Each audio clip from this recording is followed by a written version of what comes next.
Yeah, Brother That's Glenn. very fast. So, Oo. ICC, isa sa mga binlag ko, galing sa aking puting ahas. Ano yung view mo as a lawyer na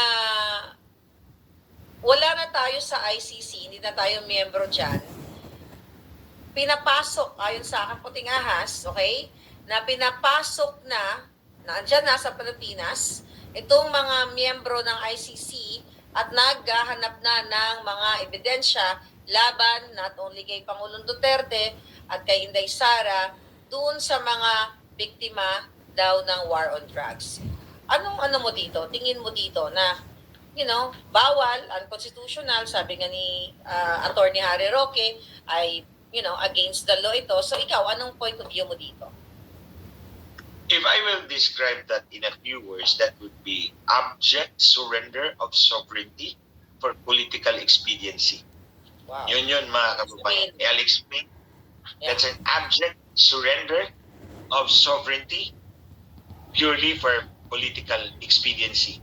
So, kung matatandaan po ninyo, Ate Claire, mga kababayan, pinull out na ni President Duterte ang Pilipinas sa Rome Statute. Ito yung nag-set up ng International Criminal Court. So, nag-pull out na Pilipinas from the Rome Statute. So, effectively, we are not bound. So, we are not bound to let them in and conduct investigation. So, by doing so, na pinapasok mo yung investigator sa mga ICC dito, purposely to go after former Philippine officials, that's an abject surrender of sovereignty. Because as a sovereign nation, we can always refuse them. Di ba? We can always refuse them, especially because we are not bound anymore kasi wala naman tayo, nag-pull out na tayo from the Rome Statute. So, kung nag-pull out tayo from the Rome Statute, there is no compelling legal obligation on the part of the Marcos administration to let them in.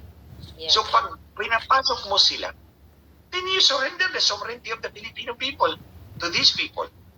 Now, for what reason?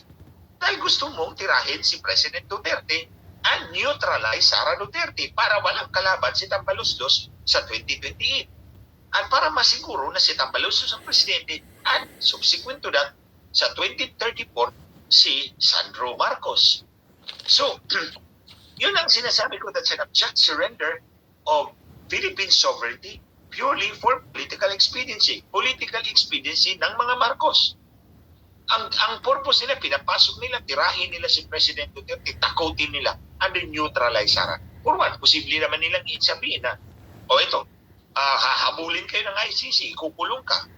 President Duterte, kukulong ka. But we can do something about it. Huwag mo nang patakuhin yung anak mo. Diba? That's political expediency. Huwag mo nang patakuhin yung anak mo. Well, let's keep this hush-hush. At pwede rin, brother, na kunyari, pag ipa-aresto na nila si Sara at si Pangulong Duterte, pwede din umacting si Kuting na mga taga-ICC, hindi nyo dapat ginagawa yan, lamagin sa batas, no. Hindi nyo dapat inuhuli si Duterte o si Inday Sara para para makuha niya na naman yung mga nabudol niya. Mambubudol. Oo, mabawi na naman yung nabudol niya. Pero I think ang end game dyan, Ate Claire, is to really neutralize Sara once and for all. One way or the other. Yun yung end game ni Lisa Marcos. Huwag na nating, mga kababayan, sa inyong mga nakikinig po sa amin ngayon, huwag nyo na i-consider si Marcos Jr. kasi tau-tauhan lang talaga siya ni Lisa Marcos. Si Lisa Marcos ang national problem talaga ngayon. Si Lisa Marcos ang national problem. Hindi si Kuting, tau-tauhan lang niya yan. She can kick his butt out anytime she wants.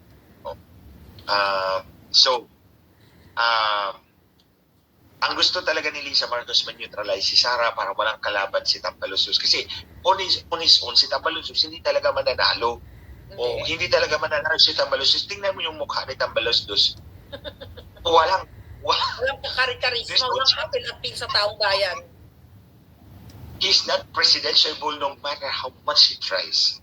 Di ba? Mga kababayan, tingnan mo, an honest, objective assessment kay Tambaluslos, no chance to become president. No way. It's like a duck trotting his wares out about. Parang